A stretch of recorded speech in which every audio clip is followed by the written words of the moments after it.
नमस्कार, आप देख रहे हैं डीडी लाइव सच की आवाज। गांव के शासन का मुखिया यानी सरपंच पद चुनाव का शंखनाद हो गया। चुनावी सरगर्मियां बढ़ने लगी।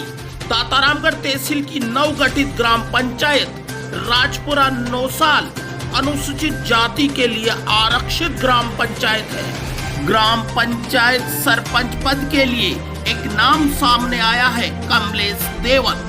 देवत उच्च शिक्षित MA BEd है। सरल व मिलनसार स्वभाव के कारण कमलेश देवत की पहचान क्षेत्र में काफी अच्छी बताई जाती है। नवगठित ग्राम पंचायत राजपुरा नौसाल के समुचित विकास पर कमलेश देवत क्या सोचते हैं, आइए बात करते हैं सरपंच पद के उम्मीदवार कमलेश देवत से। नमस्कार, मैं नाम मनोहर। आज मेरी मुलाकात हो रही है नौसाल गांव के यानी कह सकते हैं राजपुरा ग्राम पंचायत से। एक पंचायत मुखिया के तौर पर एक नाम सामने आया है, कमलेश देवत। MA BEd है, शिक्षित है और हम ये कह सकते हैं कि आज के इस दौर में जो मैं कह सकते हैं कि युवा है, युवा चुनावों में एक मुख्य तौर पर आगे आ रहे हैं, जिसमें से कमलेश देवत का नाम मैं आपके सामने रख सकता हूं। बात करने की कोशिश करेंगे कि क्या कमलेश देवत राजपुरा नौसाल ग्राम पंचायत के सरपंच बनते हैं, मुखिया बनते हैं, तो गांव के विकास में पहली प्राथमिकता क्या रहेगी और उसके साथ ही क्या इस चुनाव की राह को कितना सरल और कितना कठिन समझते हैं, तमाम मुद्दों पर बात करेंगे। कमलेश जी, हमारे चैनल में आपका स्वागत है। नमस्कार सर।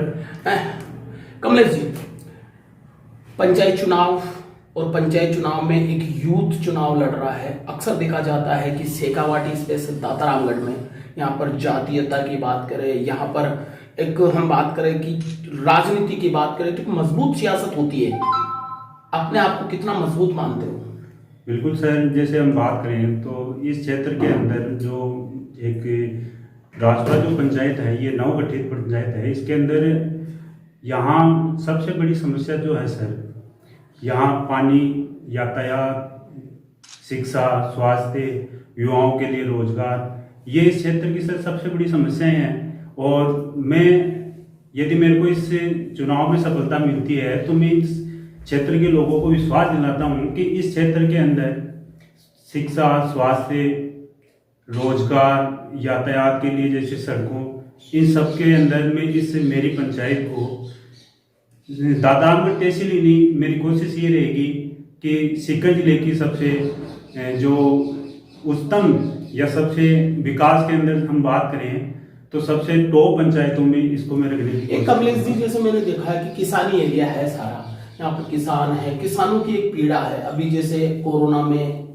बिजली के बिलों में बढ़ोतरी से आमजन परेशान हुआ है। किसानों को जो सब्सिडी मिलती थी सीधी, वो उनके बिलों में नहीं आ रही है। अभी भावों की बात करें तो किसानों को प्रभावित करने के लिए, किसानों की बात उठाने के लिए आप किसानों के लिए क्या सोचते हो?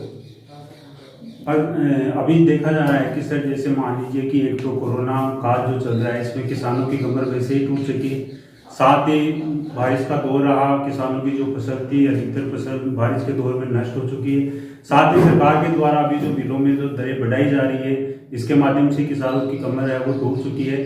सर, मेरा प्रयास ये रहेगा कि यदि मेरे को सफलता मिलती है तो किसानों के लिए जितने भी जो जन कल्याणकारी योजनाएं आती है, मैं सभी जैसे मान लीजिए जितनी भी योजनाएं हैं, चाहे वो किसान सम्मान निधि हो, चाहे फसल बीमा हो, चाहे और अन्य प्रकार की किसी भी प्रकार की योजना हो, मेरा जो प्रयास रहेगा वो ये रहेगा कि ज़्यादा से ज़्यादा लाभ जो है किसानों को दिलवाया जाए। इनके बिलों में जो बढ़ोतरी हो रही है वो भी इन सब के सहयोग से हम इस चीज़ को राजस्थान सरकार के सामने रखने का प्रयास करेंगे। एक कमलेश देवत के सामने एक नाम आ रहा है, मैंने अभी सर्वे रिपोर्ट में देखा है कि नाम हो रहा है, आप ही के नाम से आ रहा है। देखा जा रहा है कि आप यूथ हो, वो पूर्व में सरपंच बने हुए हैं। कभी ऐसा लगता है कि मुकाबला पढ़े लिखे का भी आ रहा है, मुकाबला यूथ का भी आ रहा है, लेकिन कहीं ना कहीं मुकाबला अनुभव का भी आ रहा है, तो अपने आप को कितना फिट मानते हो, अपने आप को कितना मजबूत मानते हो? देखिए सर, अभी जो वर्तमान स्थिति है इसमें युवाओं का जो सहयोग है वो सबसे ज़्यादा हमारे पास है। साथ ही युवाओं के साथ साथ गांव के जो बड़े बुजुर्ग हैं उनका भी अच्छा आशीर्वाद हमारे साथ है।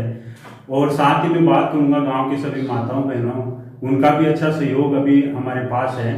और ऐसा ही सहयोग यदि रहा तो मैं आपको विश्वास दिलाता हूँ कि जनता के सहयोग से और आशीर्वाद से हमें सफलता। अच्छा, लक्ष्मीपुर वाले से बात करिए, मैंने राजपुरा से भी बात करी, वहां पर देखे कि पानी की गंभीर समस्या है। बिल्कुल सर, वहाँ इन 2 गांवों की बात करूँ मैं इस पूरी पंचायत की, तो इस पंचायत के अंदर हरिपुरा, विजयपुरा, नौसाल, लक्ष्मीपुरा और राजपुरा, ये 5 राजस्व गांव हैं और इन सभी गांवों में पानी की भयंकर समस्या है। मेरा प्रयास ये रहेगा कि जैसे ही मेरे को इस पंचायत चुनाव के अंदर यदि सफलता प्राप्त होती है तो सबसे बड़ी जो ये समस्या इस पूरी पंचायत के अंदर है पानी की, तो इस समस्या को चाहे मेरे को जनप्रतिनिधि के माध्यम से, चाहे गांव वालों के सहयोग से, चाहे पंचायत के बजट से कैसे भी दूर करवानी पड़े, सबसे पहले प्रार्थना ये रहेगी कि गाँव में जो पानी की समस्या है उसको बात करें तो यह चुनाव का अभी उतना बूम नहीं आया है। क्या कमलेश देवत चुनावी समर में पूरी तरह से कूद पड़े? बिल्कुल सर, मैं जब इन चुनावी मैदान में उतरा था तो मेरा लक्ष्य ये था कि मेरे को चाहे गांव वालों का सहयोग कितना रहे, पूरी पंचायत सहयोग कितना रहे, मेरा लक्ष्य तय किया था कि मैं चुनावी मैदान में उतर गया हूं तो अंत तक चुनाव के मैदान में डटा रहूंगा। और डटना है और जीतने की पूरी। बिल्कुल सर, मेरा प्रयास से जारी है, साथ ही युवा टीम है उनका भी संघर्ष जारी है, मेरा संघर्ष जारी है। और यदि ऐसा ही सहयोग हमें गांव वालों से, पूरी पंचायत वासियों से मिलता रहा तो मैं आपको विश्वास दिलाता हूं सर कि सफलता हमें अवश्य मिलेगी। ये थे कमलेश देवत, जो यूथ है, मैं बार बार कह रहा था। और यहाँ की जो मेरी ग्राउंड रिपोर्ट में मैंने देखा, एक मजबूत उम्मीदवार के तौर पर नाम सामने आया है और एक शिक्षित होने के कारण, पढ़े लिखे होने के कारण, और एक नई पंचायत गठित हुई है। इसका मतलब पंचायत को रूल रेगुलेशन समझने वाला हो, पंचायत को विकास की राह पर लाने वाला हो, उनमें कमलेश देवत सबसे आगे कह सकते हैं या सबसे मजबूत उम्मीदवार कह सकते हैं। अभी मेरी हर मुद्दे पर बात हुई है, हर बात का उन्होंने बेबाकी से जवाब दिया और एक भरोसा दिलाया ग्राम पंचायत के वासियों को कि अगर वो चुनाव जीतते हैं तो एक विकास के लिए प्रयास करेंगे, और प्रयास ही नहीं, वो निश्चित तौर पर विकास करेंगे। मैं एनआर मनोहर, महेंद्र सिंह, पीपलीवाल के साथ डीडी लाइव। खबरों की दुनिया में हम करते हैं आपको 24 घंटे 7 दिन खबरदार। अपने अनुभव से हर खबरों को बेबाकी और निष्पक्षता से उठाते हैं आपके लिए। देश दुनिया गांव गलियारों की खबर के लिए देखें चैनल डीडी लाइव, सच की आवाज।